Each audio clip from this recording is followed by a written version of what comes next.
ओम सभी को नमस्ते। मंत्रोच्चारण। ओम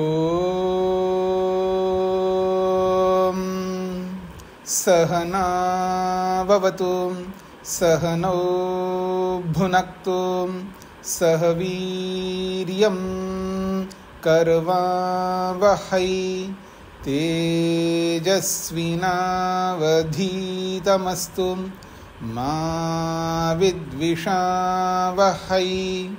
ओम शांति शांति शांति।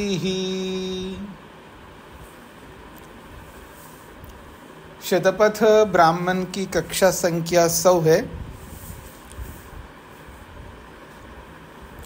दूसरे कांड के दूसरे अध्याय के दूसरा ब्राह्मण चल रहा है और इस दूसरे ब्राह्मण में 10 खंड हमने पूरे किए। पीछे का प्रसंग था कि देव और असुर परस्पर लड़ने लगे और ऋषि ने कहा है वो दोनों ही अनात्माविद थे, दोनों ही आत्मा को नहीं जानते थे और इसी कारण लड़ता है व्यक्ति। जब आत्मा स्वरूप को जान ले कोई तो फिर वो दूसरे से लड़ नहीं सकता। क्यों नहीं लड़ सकता? जैसा मैं हूँ वैसा आप हो और जैसे आप हो वैसा ही मैं हूँ, फिर लड़ाई किस बात की होगी? लड़ाई इस बात की होती है कि मैं अपने आप को अच्छा मानता हूँ और आपको खराब मानता हूँ, अपने से न्यून मानता हूँ। चाहे विद्या से हो, चाहे धन से हो या किसी से भी। जब आत्माविद होता है, आत्मा स्वरूप को जानता है तो उसको स्पष्ट होता है सब आत्माएं जो है एक समान है, फिर वो लड़ाई नहीं कर सकता। फिर कहा मनुष्य, ये जो असुर तो वो तो मर्थी ही होते हैं, मरने वाले ही होते हैं, पर देव और असुरों के बीच में अमर मात्र अग्नि ही अमर था और वो अमर था इसलिए उस अग्नि का सहारा लेकर के दोनों ही जीते रहे, असुर और देव। बिना अग्नि के कोई भी जी नहीं सकता। पर समस्या है कि असुर जो है देवों को दबा दबा करके देवों को मारते जा रहे, तो देव कम हो गए और असुर ज़्यादा हो गए। तो जो कम देव हुए उन्होंने विचार किया ये तो बिल्कुल हमको मार देंगे। उन्होंने परमात्मा की अर्चना की, ये मेहनत पुरुषार्थ किया और उस मेहनत पुरुषार्थ से उन्होंने सोचा इन असुरों को हम दबा सके। यहाँ तक हम पहुँच गए कल। अब इसके आगे बढ़ते हैं। खंड 11 है, पृष्ठ संख्या 417 है।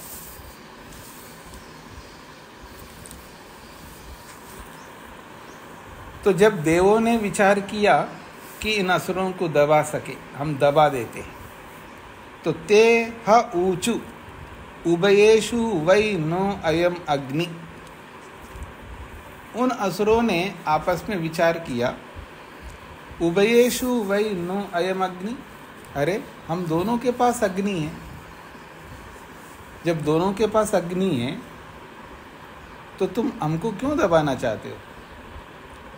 प्रतु एव असुरेभ्यो ब्रवाम इति।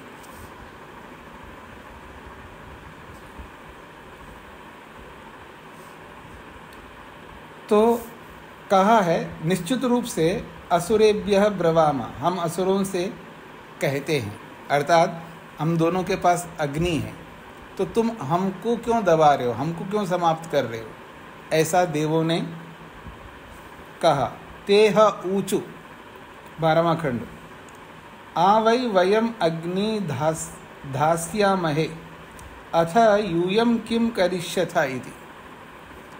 देवों ने कहा है, तेह ऊचु, देवों ने असुरों से कहा है, आ वै वयम अग्नि धास्यामहे, हम अग्नि का आधान करेंगे। अथ यूयम किम करिष्यथ, जब हम देव लोग अग्नि का आदान करेंगे तो तुम क्या करोगे अग्नि का? तो अगले खंड में कहा जा रहा है तेह ऊचू, उन असुरों ने कहा हम क्या करेंगे अग्नि का। अतः एनम वयम नु एव धास्यामहे, हम इस अग्नि को इस प्रकार से आदान करेंगे जिससे अत्र तृणानि दह, ये तिनकों को जला सके, इसलिए हम आदान करेंगे। अत्र दारूनी दह, और लकड़ियों को ये जला सके इसलिए हम धारण करेंगे। ओदनम पचा, चावल पकाएंगे उससे, इसलिए हम आधान करेंगे। अत्र मांसम पचयति, मांस को भी पकाएंगे इसलिए आधान करेंगे। स यम तम असुरा न्यददथा तेन अनेन मनुष्या भुंजति। स यम तम असुरा न्यददत, वह इस अग्नि को असुरों ने जो आधान किया था, जो असुरों का आधान किया हुआ अग्नि है, तेना अनेन मनुष्य भुंजते, उसी अग्नि से मनुष्य लोग, आज हम लोग जो है उसमें भोजन आदि पका करके खाते हैं। हम थोड़ा अग्न्याधान करते, हम थोड़ा अग्नि का आदान करके जीते हैं। हम तो बस उस अग्नि का प्रयोग केवल पका करके खाने में ही प्रयोग करते हैं, ये इसका तात्पर्य है।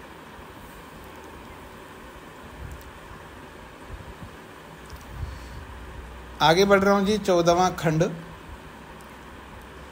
अथ एनम देवा अंतः आत्मन अंतरात्मन आदधत। अथ एनम देवा, ये जो देवगण हैं वो एनम इस अग्नि को अंतरात्मन आदधता, वो अपनी आत्मा में उस अग्नि का आधान किया उन्होंने। ते इमं अमृतम अंतरात्मन आधाय अमृता भूत्वा अस्तर्या भूत्वा स्तर्यान सपत्नान मर्त्यान अभ्यभवन। कहते हैं वे देवों ने, उन देवों ने अग्नि को अंतरात्मा में आधान कर लिया, और आधान करके, क्योंकि ये जो अग्नि है वो अमर है, पीछे बताया था, ते इमम अमृतम अंतरात्मन आधाय, उस अमृत अमर अग्नि को अंतरात्मा में आधान करके अमृता भूत्वा, स्वयं अमर हो करके, अस्तर्या भूत्वा, अजय न हारने वाले बन करके, विजयी बन करके, स्तर्यान सपत्नान मर्त्यान, जो हारने वाले शत्रु रूपी मनुष्यों को या असुरों को, अभ्यभवन, उन्होंने दबा दिया। तथा हु एव एषा एतद अमृतम अंतरात्मन आधत्ते, ऐसा करने के लिए ही, असुरों को दबाने के लिए ही देव लोग जो है इस अमृत रूपी अग्नि को अंतरात्मा में धारण करते हैं और अमर होते हैं। अब अमर होने का मतलब क्या है? न अमृतत्वस्य आशास्ति, अमर होने का मतलब ये मत समझना कि तुम कभी मरोगे नहीं। अमृत तत्व की तो आशा करना बंद कर दो, फिर क्या होगा? फिर अमर होने का क्या तात्पर्य है? पीछे भी अनेक बार बताए हैं। सर्वम आयु एति, हाँ, पूरी आयु को प्राप्त कर लेंगे। अस्तर्यो एव भवति, हाँ, वो विजयी बन जाता है, सबको जीतने वाला बन जाता है। न एनम सपत्नः स्तुस्तूर्षमानश्चन स्त्रीनुते, ऐसी स्थिति में जो शत्रुगण हैं इसको जीतने की इच्छा से जीत नहीं पाएंगे। तस्मात्, इसीलिए, यद आहिताग्निश्च अनाहिताग्निश्च स्पर्धेते, इसलिए जब आहिताग्नि बनकर, अर्थात अग्न्याधान किया हुआ व्यक्ति बनकर अथवा जो अनाहिताग्नि बनकर दोनों जब लड़ते हैं, स्पर्धेते, दोनों जब लड़ते हैं, आहिताग्नि ही एव अभिभवति, जो आहिताग्नि है, अग्न्याधान किया हुआ व्यक्ति है, वो ही दूसरे को दबाता है। अस्तर्यो ही खलु स तर्री भवति अमृता, क्योंकि वो अजय बनता है, अमृत होता है, अमर होता है, इसलिए वो दूसरे को दबा सकता है, इसका तात्पर्य।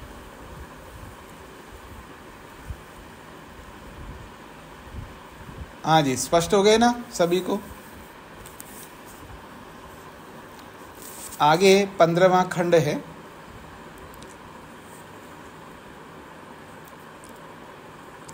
तद यत्र एनम अदा मंथन्ति,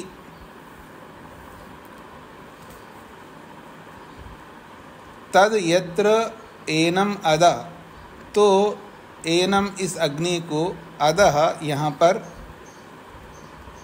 मंथन्ति मथते हैं, यानी अग्नि मंथन करते हैं। तज्जातम अभिप्राणीति, तज्जातम वो अग्नि उत्पन्न होकर जो है, अभिप्राणीति वो यजमान को एक प्रकार से जीवन देने वाला होता है वो अग्नि, क्योंकि जो अग्नि मंथन करके अग्नि की स्थापना करता है, उसी अग्नि से वो जीवित रहता है, अर्थात उसी अग्नि के सहारे से वो पुण्यात्मा बनकर जीता है, इसका तात्पर्य।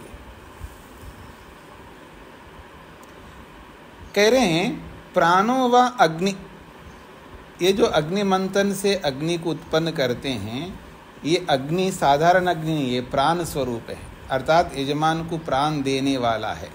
प्राणो व अग्नि जातमेव एनम एतत् संतम जनयति, एक प्रकार से उत्पन्न हुआ अग्नि ही दोबारा उत्पन्न होता है।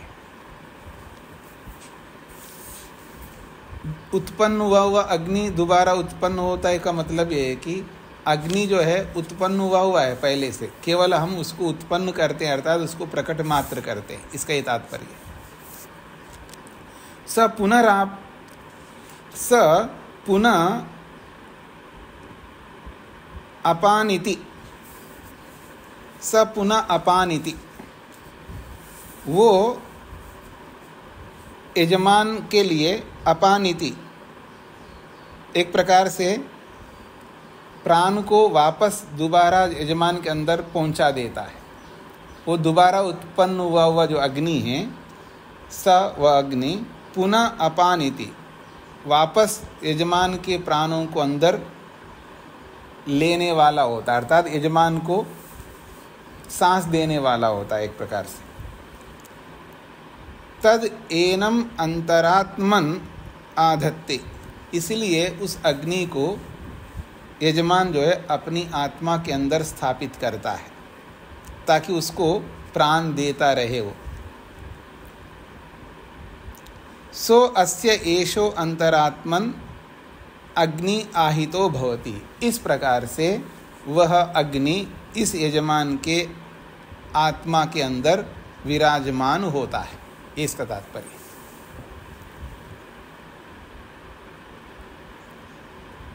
सोलहवां खंड। तम उद्दीप्य समिंधे,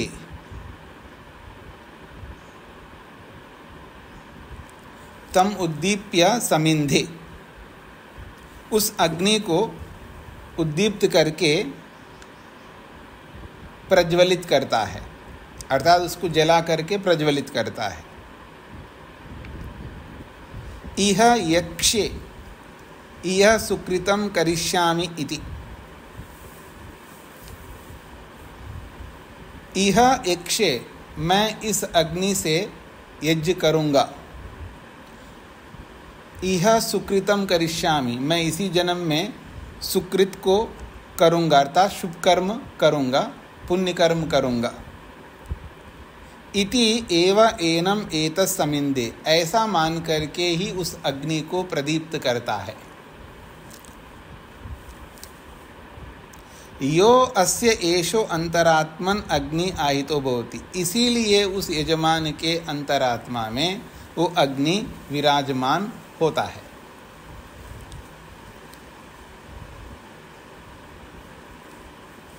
हाँ जी, स्पष्ट हो रहा है ना जी। आगे बढ़ रहा हूँ मैं। 17वां खंड, वेद प्रिया जी। स्वामी जी, इसमें आपकी इसी तरह वह अग्नि अंतरात्मा में वो करता है, तो इसका मतलब यही हुआ, वो जैसे पूर्व में पढ़ा था कि अग्नि प्रज्वलित करने से पूर्व जो सत्य का आचरण का वो करता है, व्रत लेता है, तो वहीं से लिंक करेंगे इसको। आप क्या कहना चाह रहे हैं, मेरे को स्पष्ट नहीं हुआ। स्वामी जी, इसमें आया ना कि अंतरात्मा में स्थापित करता है, तो इस शुभ कर्म करूंगा, यजमान कह रहे हैं मैं शुभ कर्म करूंगा अंतरात्मा में अग्नि को धारण करते हुए, तो शुभ कर्म से वही अभिप्राय लेंगे जो पूर्व में हमने पढ़ा था कि जो व्रत लेता है अग्नि से, नहीं कि मैं सत्य आचरण करूंगा। हाँ, वो उसके साथ तो आप जोड़ सकते हैं। अग्नि को अंतरात्मा में स्थापित करने का अभिप्राय ये है कि एक तो भौतिक अग्नि को अंदर तो स्थापित कर नहीं सकता, तो अग्नि का प्रतीक है ज्ञान, यथार्थता, उसको अंदर धारण करता आत्मा में। अब वो अग्नि को प्रज्वलित ही रखता है, बाह्य अग्नि को, क्योंकि उसने अंतरात्मा में अग्नि को धारण किया है, नहीं यथार्थता को धारण किया है, सत्य को धारण किया है। अब वो छोड़ता नहीं है उस अग्नि को, हमेशा जो है अग्नि अग्न्याधान किया हुआ होता है, तो हमेशा अग्नि को बनाए रखता है। जब तक उसका कर्तव्य है तब तक अग्नि को बुझने नहीं देता, ये इसका तात्पर्य। जो आपने कहा वो भी उसके साथ जोड़ सकते हैं आप, उसमें कोई आपत्ति नहीं, लेकिन मुख्य बात यह है कि अंतरात्मा में अग्नि को धारण करने का मतलब अग्नि ज्ञान का प्रतीक है, विवेक वैराग्य का प्रतीक है। तो अग्नि जब तक अंतरात्मा में रहेगा तब तक वो अग्न्याधान कर, यानी अग्नि को प्रज्वलित ही रखता है, निरंतर अग्निहोत्री बन करके जीता है, क्योंकि उसकी आत्मा में अग्नि है, अर्थात ज्ञान विराजमान है, यथार्थता विराजमान है। ये इसका तात्पर्य होता है। ठीक है जी। 17वां खंड है, अंतरेण अगाध। हाँ मधु जी। स्वामी जी, इसका अभिप्राय होगा ना, संकल्प लिया उसने, अग्नि को प्रज्वलित करे रखूंगा हृदय में। हाँ, आप वही बात कहना चाह रहे हैं जो वेद प्रिया जी ने कहा है, तो उसमें कोई आपत्ति नहीं है, मैं उसको स्वीकार भी कर रहा हूँ। संकल्प करना ठीक है, संकल्प कर लिया इतने से काम नहीं चलता है। संकल्प तो सभी लोग करते हैं, आपने भी किया होगा, मैंने भी किया होगा, सभी लोग संकल्प करते हैं, लेकिन उस संकल्प को निभाना बड़ी बात होती है। और वो संकल्प तभी निभा सकता है जब तक उसके पास विवेक रहेगा। विवेक के हटते ही संकल्प कहीं अधर में रह जाता है। जी जी, धन्यवाद सर। अगला 17वां खंड है जी, अंतरेण अगाध व्यवृतत इति। अंतरेण का मतलब बीच में, अंतरेण अगाध, कोई बीच में नहीं आ सकता, अर्थात व्यवृतत, विघ्न नहीं डाल सकता। जो संकल्प लिया है, जो अग्नि को अंतरात्मा में धारण किया है, अब वो नित्य अग्निहोत्री बनकर के जीता है, उसके बीच में, ऐसे यजमान के बीच में कोई भी नहीं आ सकता। और आ भी गया हो तो व्यवृतत, वो विघ्न भी नहीं डाल सकता। न वा अस्य एतम कश्चन अंतरेण एति। उस यजमान के बीच में कोई भी व्यक्ति आकर के व्यवधान उत्पन्न नहीं करता है। यावत् जीवति यो अस्य एषो अंतरात्मन अग्नि आयितो भवति। जब तक वो जीता है तब तक उस यजमान के आत्मा के अंदर अग्नि स्थापित रहता है। अब यावत जीवती का अर्थ जब तक मरता नहीं ऐसा नहीं है। यावत जीवत का मतलब जब तक कर्तव्य रहता है तब तक, ऐसा अर्थ लेना है। यावत जीवती, यावत जीवित तावत एक आता है, जब तक, वाक्य पूरा याद नहीं आ रहा मेरे को, उसका तात्पर्य जब तक व्यक्ति जीता है तब तक अग्निहोत्र करता रहता है। इसका यह अर्थ नहीं है कि मृत्यु पर्यंत वो अग्निहोत्र करता रहे या मृत्यु पर्यंत अग्नि को बनाए रखे, क्योंकि आश्रम भी बदलता रहता है ना व्यक्ति का। जब वो चतुर्थ आश्रम में जाता है तो सब त्याग करना पड़ता है व्यक्ति को। तब वो चतुर्थ आश्रम में जब जाता है, वास्तव में जो बाह्य अग्नियां हैं, तीनों अग्नियां हैं, गारहपत्य, आवनी और दक्षिणाग्नि, और दो और अग्नि हैं, आवसथ्य और पांचवी सभ्याग्नि। बिल्कुल, सभ्याग्नि। तो ये पांचों अग्नियों को आत्मा में धारण करके फिर आगे बढ़ता है वो। अब बाह्य अग्नियों को धारण नहीं करता वो। जब तक गृहस्थ में रहता है, जब तक वानप्रस्थ में रहता है, तब तक तो बाह्य अग्नियों को धारण किए हुए रखना पड़ता है। जब संन्यास लेता है, इन सबको आत्मा में आरोपित करके फिर बाह्य अग्नियों को छोड़ देता है। तो यावत जीवेत, जब तक जिए तब तक ये याग करे, इसका यही तात्पर्य होता है कि जब तक कर्तव्य रहता तब तक। ऐसे ही यहाँ पर लेना है, यावत जीवति, जब तक ये जीवित रहता है। यो अस्य एषो अंतरात्मन अग्नि आयतो भवति, तब तक इस यजमान के अंतरात्मा में अग्नि ये स्थापित रहता है। तस्मात् उ तन्नाद्रियेत, इसीलिए वो जो बाह्य अग्नि है उसका उतना आदर मत करना, अर्थात तभी तक उसको करना, बाह्य अग्नि को तभी तक रखना जब तक कर्तव्य है।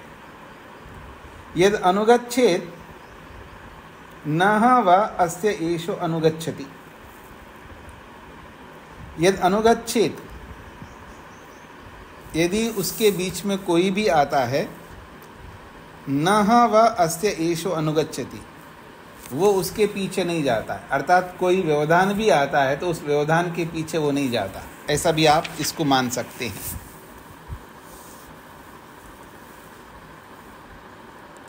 फिर आगे कहा है, यावत जीवति यो अस्य एषो अंतरात्मन अग्नि आयतो भवति। अंत में यही बात दोहराई है, जब तक वो जीता है तब तक उसके यजमान के अंतरात्मा में अग्नि स्थापित रहता ही है, इसका तात्पर्य। 18वां खंड है, ते वा एते प्राणा एव यद अग्नयः। ये जो अग्नियां हैं, ये जो अग्नियां हैं वास्तव में ये अग्नियां नहीं है। ते वा एते प्राणा, ये सारी की सारी अग्नियां जो है प्राण स्वरूप है। प्राण उदान, प्राणोदानो एवा आवनीयश्च गार्हपत्यश्च। प्राण और उदान, प्राण जो है आवनीय है और उदान गार्हपत्य है। व्यानो अनिवार्य पचना, और जो व्यान नामक प्राण है वो दक्षिणाग्नि है। मुख्य अग्नियां तीन ही हैं, इसलिए तीन ही प्राणों को लेकर के बोला है कि प्राण आवनीय है, उदान गार्हपत्य है और व्यान जो है अनिवार्य पचन। अनिवार्य पचन कहते हैं दक्षिणाग्नि को। 19वां खंड,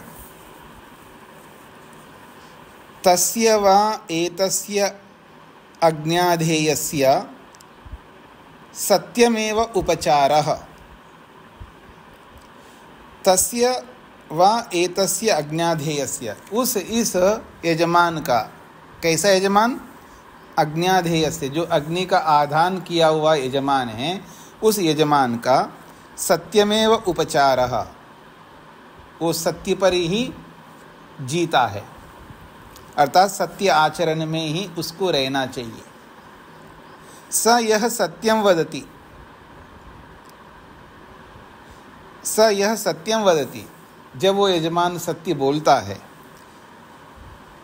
तो मानो यथा अग्निम समिंधम तम घृतेन अभिसिंचेत, जैसे अग्नि प्रज्वलित करके उसमें जैसे घी डालने से अग्नि प्रखर हो जाती है, ऐसे ही जब यजमान सत्य बोलता है तो उसका जीवन भी समृद्ध होता है।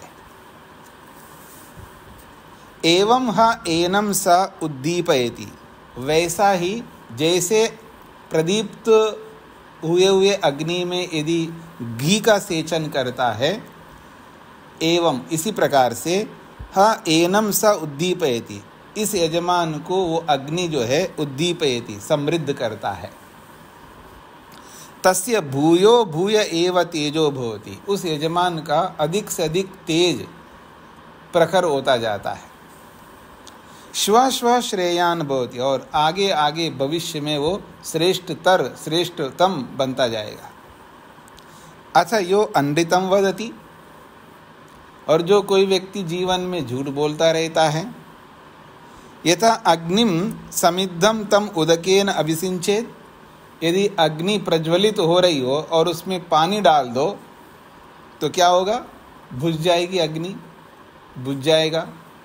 एवं ठीक इसी प्रकार से हा एनम संजासयति, उसी प्रकार इस यजमान को भी वो जो है संजासयति, वो हीन कर देता, अर्थात कमजोर कर देता है, विनाश की ओर जाता है। तस्य कनीय कनीय एव तेजो भवति, उसका जो तेज है वो कम होता जाएगा, कम होता जाएगा, धूमिल होता जाएगा। श्व श्व पापियान भवति, और भविष्य में एक एक दिन वो पापी से पापी, पापी से पापी बन जाता है। तस्मादहु सत्यमेव वदेत, इसलिए मनुष्य को सत्य ही बोलना चाहिए। हाँ जी, आप लोगों की मनसा रहती है ना, कभी तो झूठ बोल सकते हैं। अब और जो झूठ बोलने की चाह रखने वाले होते हैं, पता नहीं कहाँ से कुछ उदाहरण ढूंढ करके ले आते हैं। उन्होंने भी तो झूठ बोला है। तो शास्त्रों में आपको कहीं पढ़ने में आया कि झूठ बोलना चाहिए, कभी कभी बोलना चाहिए, या कभी ऐसा इमरजेंसी आ जाए तो झूठ बोलना चाहिए, ऐसा कभी पढ़ा है आपने शास्त्रों में? कहीं नहीं पढ़ सकते आप। और जिस महाभारत का या कहीं भी भारत का आप उदाहरण लाओगे तो आपको ये भी समझना चाहिए कि महाभारत में कितना मिलावट है। राजा भोज के समय राजा भोज ने कहा कि 10,000 श्लोक थे महाभारत में, और आज 1 लाख से ऊपर है, तो आप समझ सकते कितना मिलावट है। अब उस महाभारत को पढ़ करके क्या सच है क्या झूठ है, इसका निर्धारण कैसे कर पाएंगे हम?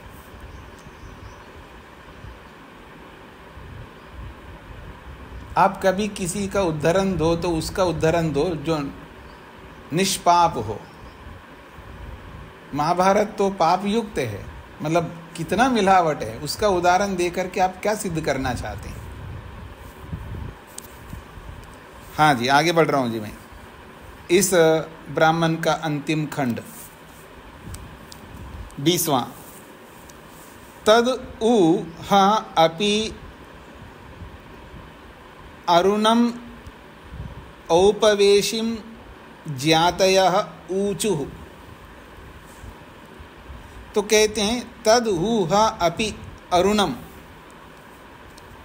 इस संबंध में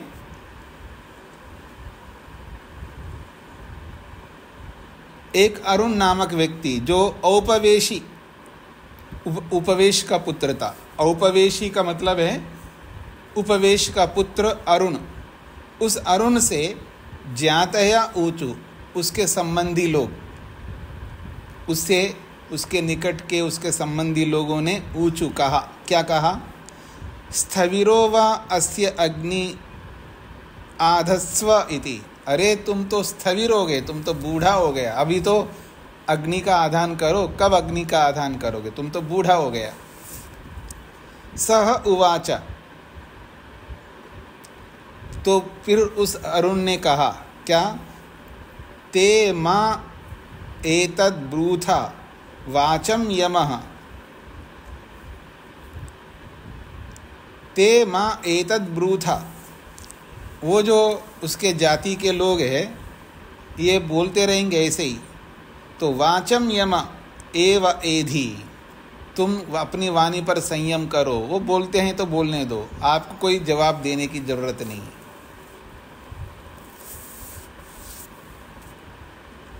नव आहिताग्निना अनृतं वदितव्यम,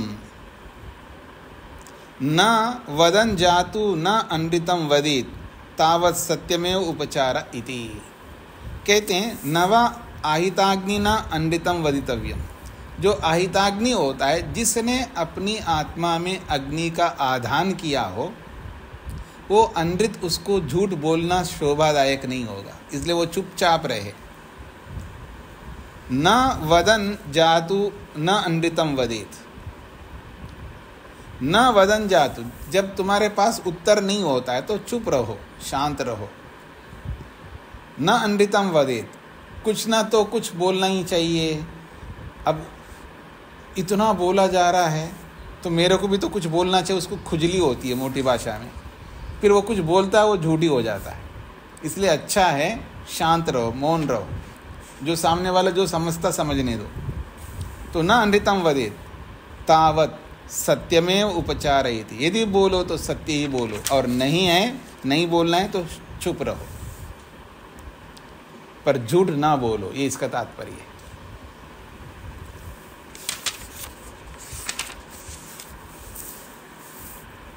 हाँ जी, ठीक हो गया जी, स्पष्ट हो गया, आगे बढ़ूं। अब दूसरे कांड के दूसरे अध्याय के 2 ब्राह्मण पूरे हो गए हैं, अब तीसरा ब्राह्मण प्रारंभ हो रहा है।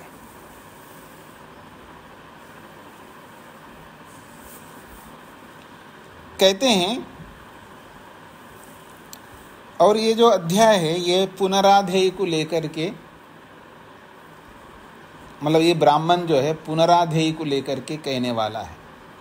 पीछे अपने श्रुत ग्रंथों में भी पुनराधान, दोबारा आधान की प्रक्रिया, कई बार आधान करने के बाद किसी कारणवश वो अग्नि बुझ जाती है, स्वयं के कारण से हो या प्राकृतिक आपदाओं के कारण से अग्नि जब बुझ जाती है तो पुनराधान करना होता है। आपने श्रोत ग्रंथों में पढ़ा है, याद कर लीजिएगा। तो यहाँ अब पुनराधेय प्रक्रिया चल रही है, यानी दोबारा आधान करने की प्रक्रिया चल रही है। वरुणो ह एनद राज्य काम आदधे, स राज्यम अगच्छत् तस्माद् यश्च वेद यश्च न वरुणो राजा इत्येव आहु सोमो यशस्कामः स यशो अभवत् तस्माद् यश्च सोमे लभते यश्च न उभौ एव अगच्छत यशा एव एतद् द्रष्टुम आगच्छन्ति यशोहा भवति राज्यम गच्छति या एवं विद्वान आधत्ते। लंबी प्रक्रिया से बताया जा रहा है। तो कहते हैं वरुणो ह एनद राज्य काम आदते, वरुण नामक जो व्यक्ति है वो राज्य की कामना से, राजा बनने की कामना से आदधे, वो अज्ञाधान करता है।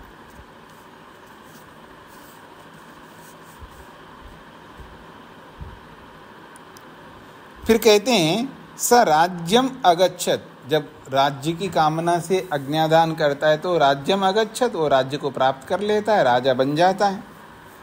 तस्माद् यश्च वेद यश्च न, इसलिए यश्च वेद यश्च न, जो कोई इस बात को जानता है अथवा जो कोई भी इस बात को नहीं जानता है, अर्थात जान करके करो या जाने बिना करो। वरुणो राजा इत्येवाहु, फिर भी वरुण को राजा ही बोला जाएगा। मतलब वो राज्य की कामना से उसने आधान किया है या राज्य की कामना को न समझ करके भी आधान किया है, राजा तो बनेगा ही। तो वरुणो राजा इत्येवाहो, वरुण तो राजा ही है, ऐसा ही लोग कहते हैं। सोमो यशस कामः, जो यश की कामना करना हो तो वो सोम का आधान करना है उसको। सोमयाग जिसको आप कहते हो, यश की कामना करना हो तो सोम का आधान करो। सो यशो अभवत, फिर वो यश को प्राप्ति कर लेता है। जो सोमयाग करता है ना जी, जो भी सोमयाग करता है, सोमयाग का जो यजमान होता है, यानी सोमयाग उस याग का जो यजमान होता है, बहुत यश होता है उसका। उसको पूजते, उसको फूलों में बिठाते हैं, या यूं कहूँ उसको सिर पर बिठाते हैं। और इतना ही नहीं, क्योंकि ब्राह्मण होता है जो सोमयाग करने वाला है, लेकिन सोमयाग में बहुत पैसा खर्च होता है। बहुत का मतलब करोड़ों, हाँ जी, करोड़ों खर्च होता है। अब वो ब्राह्मण है, उसके पास होता नहीं है। आजकल की परंपरा की बात कर रहा हूँ, प्राचीन परंपरा की बात नहीं। प्राचीन परंपरा में उसको जो भी दक्षिणा आदि देनी होती है, उसके बाद बहुत गायें होती हैं ब्राह्मण के पास, क्योंकि आप लोग ही देने वाले होते हैं उनको गाय। गायों का अंबार होता है उसके पास, तो वो तो कर सकता था प्राचीन परंपरा। आज की परंपरा में तो नहीं कर पाता है, इसलिए स्पॉन्सर होता है उसका। जैसे और चीज़ों के स्पॉन्सर होते हैं ना, खेलों के, उसके इसके जो स्पॉन्सर्स होते हैं, ऐसे याग का भी स्पॉन्सर होता है। एक भी हो सकता है, अनेक लोग भी हो सकते हैं। तो जो स्पॉन्सर बनते हैं लोग, स्पॉन्सर बन करके उसका मतलब इन्वेस्ट करने वाले होते हैं एक प्रकार से, उनका भी बड़ा यश होता है। आज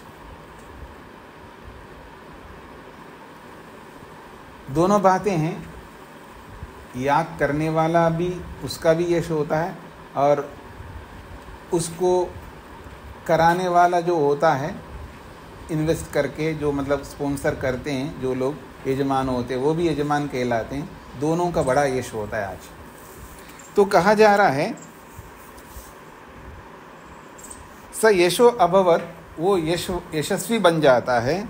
तस्मात् यश्च सोमे लभते यश्च न, जो सोम का फल जिसको प्राप्त होता है, सोमयाग करने वाले यजमान को, यश्च सोमे लभते, जिसको सोम का लाभ प्राप्त होता है, यश्च न, जिसको नहीं होता है, उभो एव अगच्छता, दोनों ही यश को प्राप्त होते हैं। यश एव एतद् द्रष्टुम आगच्छन्ति, और उनके यश को देखने के लिए बहुत लोग आते हैं। आप में से कोई गए जी ये सोमयाग में? जीवन में एक बार जरूर जाना है आप लोगों को। जीवन में एक बार सोमयाग देखने के लिए जाना है, और पूरे दिन लगाना है आपको वहाँ, जितने दिन का होता है, तभी आपको थोड़ा समझ में आएगा। क्योंकि आप लोगों ने श्रोत भी पढ़ा है और ब्राह्मण भी पढ़ रहे हो, तो आपको थोड़ा समझ में आएगा वहाँ पर क्रियात्मक रूप से। हाँ जी, चंद्रा जी को क्या कहना है?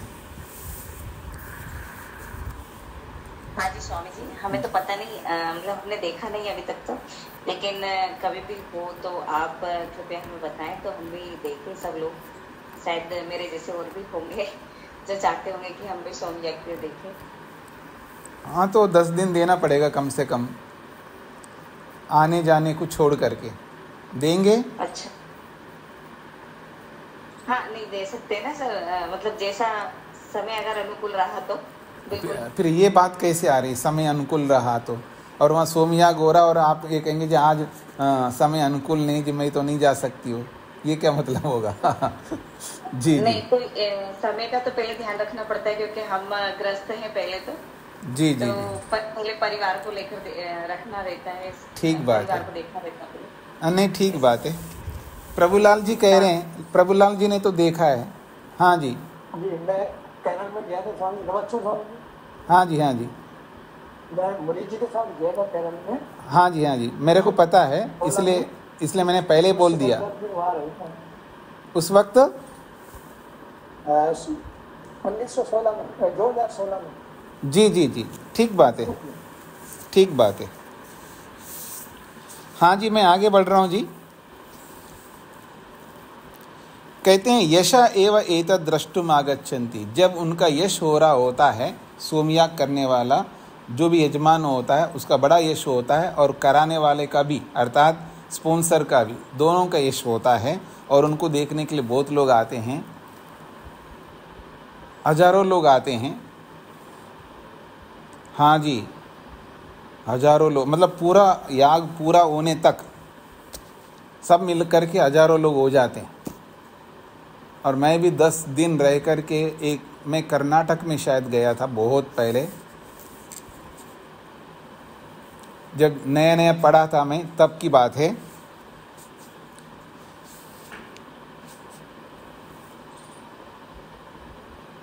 कितने लोग आते हैं, सबके लिए रहने का, भोजन का प्रबंध,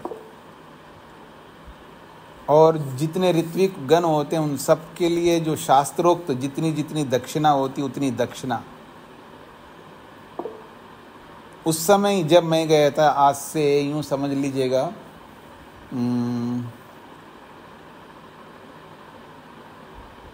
25 साल पहले की बात हो सकती है। तब 1 करोड़ खर्च हुआ था। 25 साल पहले आप 1 करोड़ इन्वेस्ट करें तो आज कितना हो जाता है जी? कोई बताएंगे? 25 साल पहले 1 करोड़ आपने इन्वेस्ट किया तो अब तक कितना हो जाएगा? बैंक में करेंगे तो लगभग, बैंक की बात नहीं करना, बैंक की बात मैं नहीं करना, थोड़ा बैंक से बाहर करना। 10 करोड़ तो मान ही लो कम से कम। हाँ, तो आज अगर ढंग से अगर सोमयाग करना हो तो 10 करोड़ तो लगेंगे।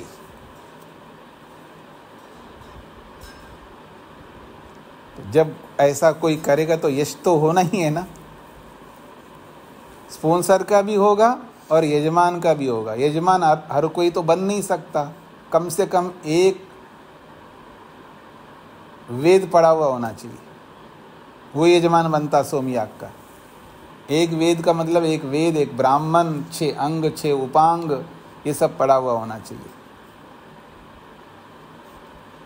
आइए आगे बढ़ता हूँ। यशोहा भवति राज्यम गच्छति या एवं विद्वान आदत्ते। जो कोई भी विद्वान इसी प्रकार अग्नि का आधान करता है वो भी यशस्वी बनता है, और वो भी राज्यम गच्छति, वो भी राज्य को प्राप्त होता है, वो भी राजा बन जाता है। दूसरा, अग्नोहा वै देवाः। कहते हैं अग्नोहा वै देवा, अग्नि में ही देव लोगों ने सर्वाणि रूपान निदधिरे, सभी रूपों को अग्नि में ही स्थापित किया उन्होंने, देवों ने। यानी च ग्राम्यानि यानी च अरण्यानि, जो भी ग्राम्य रूप हो या अरण्य रूप हो, 2 प्रकार के रूप होते हैं जी, 2 स्वरूप होते हैं वैसे, ग्राम्य और आरण्य। जैसे आप सब ग्राम्य भोजन करते हैं, कोई कोई आरण्य भोजन करता है। अरण्य भोजन का मतलब होता है जो अन्न खाते हैं, जैसे आप लोग मतलब जो भी अन्न खाते हैं उसको ग्राम्य भोजन कहते हैं। और जो अरण्य भोजन होता है वो फल है, कंद है, मूल है, इस तरह का हल्का भोजन जो होता है, फल फूल आदि पर रहते हैं। जैसे प्राचीन परंपरा में जो बड़े बड़े राजा लोग, श्री रामचंद्र जैसे और महाभारत के पांडवों जैसे, ऐसे जब गृहस्थ का कर्तव्य, राजधर्म का कर्तव्य पूरा होने के बाद जंगल गए थे, वो क्या खाते रहे? अरण्य भोजन, ग्राम्य भोजन नहीं करते थे, एक परंपरा रही है। तो कहा जा रहा है यानी च ग्राम्यानि यानी च अरण्यानि, चाहे वो ग्राम्य रूप हो चाहे अरण्य रूप हो। विजयम व उपप्रेष्यंत, तो कहते हैं विजयम व उपप्रेष्यंत, वो विजय करने की इच्छा से कामाचारस्य वा कामम कामाय अयम नो गोपिष्टो गोपायद इति वा। तो विजयम व उपप्रेष्यंता, वो विजय को प्राप्त होते हुए या विजय को प्राप्त करने की इच्छा से कामचारस्य वा कामाय, जो कामचार का मतलब है स्वतंत्रता से, कामचार होता है यथेष्ट रूप, उसमें बाउंडेशंस कम होते हैं। जब जंगल में जाते हैं तो जो वानप्रस्थी बन करके या सन्यासी बन करके जब जंगल में जाते हैं वहाँ कामचार होता है। कामचार का मतलब होता है यथेष्ट गमन होता है, वहाँ बाउंडेशंस नहीं होता, यहाँ जाओ यहाँ नहीं जाओ, यहाँ बैठो वहाँ नहीं बैठो, ऐसा कोई नियम नहीं होते। यानी कामचार का मतलब स्वतंत्रता। तो स्वतंत्र विचरण करते हुए अयम नो गोपिष्टो गोपायद इति, ये जो अग्नि है, अयम ये जो अग्नि है, जिस अग्नि को आत्मा में धारण किया है जिस सन्यासी ने, जिस वानप्रस्थी ने, अयम ये अग्नि नो गोपिष्ठा हमारी रक्षा करेगा, गोपायद इति ये निश्चित रूप से रक्षा करने के लिए ही होती है अग्नि, ये इसका तात्पर्य।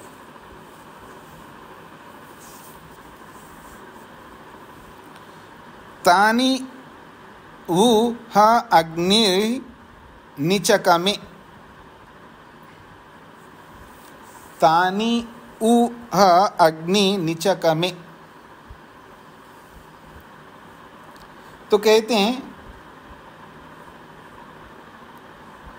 तानि उनको जो है अग्नि जो है लाभ, अग्नि से लाभ हो गया। तानि हाँ उ अग्नि निचकमे, निचकमे का मतलब है लाभ देने वाला। तै संग्रीय ऋतून प्रविवेश, तै संग्रीय उन सभी अग्नियों को, यानी ग्राम्य स्वरूपों को और अरण्य स्वरूपों को, जो ग्राम्य रूप है या अरण्य रूप है, चाहे वो ग्राम्य भोजन है या जंगल वाला भोजन है, तानी वो सब जो है अग्नि निचका में, अग्नि जो है उसको लाभ पहुंचा देता है। तै संग्रीय उन सब को, ग्राम्य रूपों को अरण्य रूपों को संग्रह करके, ऋतून प्रविवेशा उन सब को ऋतुओं में प्रविष्ट करा दिया, उन सारे रूपों को। फिर कहा है पुनरेम इति देवा एतद अग्निम तिरोभूतम, कहा जा रहा है पुनरेम दोबारा लौट करके हम जाएं, पुनरेम इति देवा दोबारा लौट करके जाए, ऐसा देवों ने एतद अग्निम तिरोभूतम, इस अग्नि को जो है उन्होंने तिरोभूतम छुपा दिया। तेषाम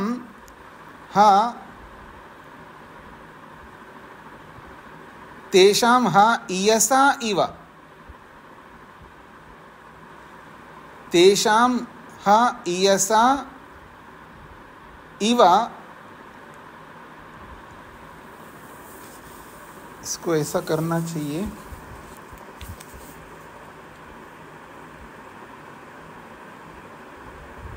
तेषाम इयसा आसा किम इह कर्तव्यम,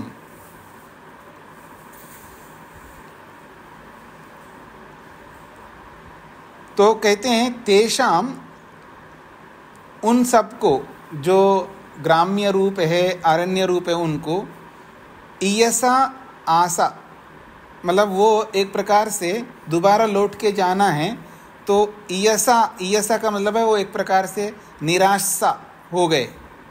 किम इह कर्तव्यम केह प्रज्ञा, किम इह कर्तव्यम केह प्रज्ञा इति वा। तो कहते हैं किम इह कर्तव्यम, अब यहाँ हमें क्या करना चाहिए, का इह प्रज्ञा, इसके लिए क्या बुद्धि है, यानी क्या उपाय है, ऐसा हम क्या करें, हम यहीं पर रहे, यहीं पर का मतलब है देवों के पास ही रहे, वापस अपने स्थान पर लौट के ना जाएं, तो हमको ऐसा क्या करना चाहिए, इसका उपाय ढूंढने लगे, ये इसका तात्पर्य है।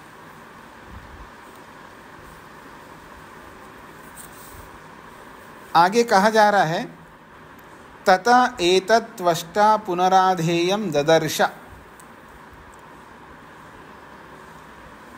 ततः उसके पश्चात, एतत् त्वष्टा, ये जो त्वष्टा नामक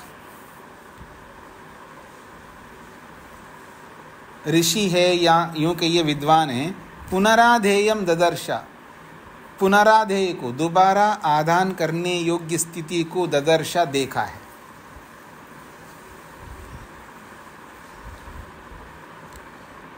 तद आदधे तेन अग्ने प्रियम धाम उपजगाम। तो कहा गया है, तद आदधे, उस अग्नि को दोबारा आधान किया, तेन अग्ने प्रियम धाम उपजगाम। इस तरह पुनराधान करने से अग्नि के, तेन अग्ने प्रियम धाम, अग्नि का जो प्रिय धाम है, अग्नि का जो उत्तम स्थान है, उसको आजगाम, उस त्वष्टा जो है, त्वष्टा ने जो है उस अग्नि के जो उत्तम स्थान है उसको आजगाम, प्राप्त किया। सो अस्मै उभयानि रूपानि प्रति निःससर्ज। तो कहते हैं, सो अस्मै उभयानि रूपानि, उसके लिए, उस त्वष्टा के लिए उभयानि रूपानि, ग्राम्य रूप और अरण्य रूप, ये दोनों ही प्रति निःससर्ज, वो दोनों जो है छोड़ दिया, अपना स्थान छोड़ दिया, दोनों ने उस त्वष्टा के लिए स्थान छोड़ दिया। यानी च ग्राम्यानि यानी च अरण्यानि, और दोनों कौन हैं, तो कहा है जो ग्राम्य रूप हैं और जो अरण्य रूप है, वो दोनों ने ही उस त्वष्टा के प्रति निःससर्जा, अपना स्थान छोड़ दिया, अर्थात उसको प्राथमिकता दी। फिर कहा जा रहा है, तस्माद् आहु त्वष्ट्राणि वै रूपानि इति, इसलिए उस, ये जो ग्राम्य रूप और अरण्य रूप है, ये वास्तव में त्वष्टा का ही रूप है, ऐसा लोग कहते हैं। तष्टुर्हि एव सर्वं रूपम उपह तु एव अन्या प्रजा यावत् स इव तिष्ठन्ते। वो संधि के कारण से इच्छा हो रहा है, तो कहते हैं त्वष्टा ही एव सर्वम रूपम, क्योंकि त्वष्टा से ही सारे रूप आते हैं, चाहे वो ग्राम्य रूप है, अरण्य रूप है, ये दोनों त्वष्टा से ही आते हैं। त्वष्टा ही एव सर्वम रूपम, उपह तु एव अन्या प्रजा यावत्स इव तिष्ठन्ते। कहते हैं जितनी भी प्रजा है, यावत्स प्रजा, जितनी भी प्रजा है, यावत्स इव तिष्ठन्ते,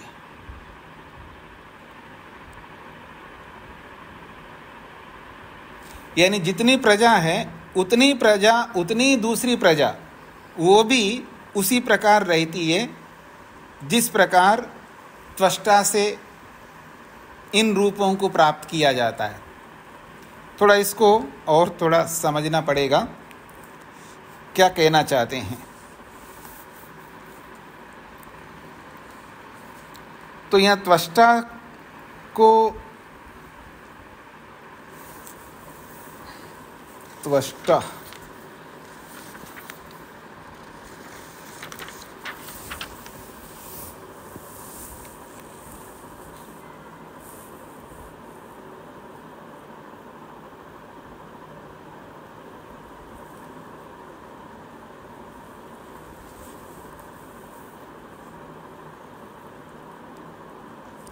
इस चौथे खंड को हम दोबारा देखेंगे जी, थोड़ा इसको समझना पड़ेगा। त्वष्टा से क्या ले रहे हैं और इन दोनों रूपों में, इसको दोबारा देखते हैं हम, कल दोबारा देखेंगे इस चौथे खंड को। इतना ही रखते हैं।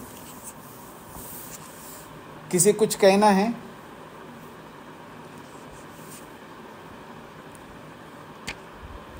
तो इतना ही रखते हैं।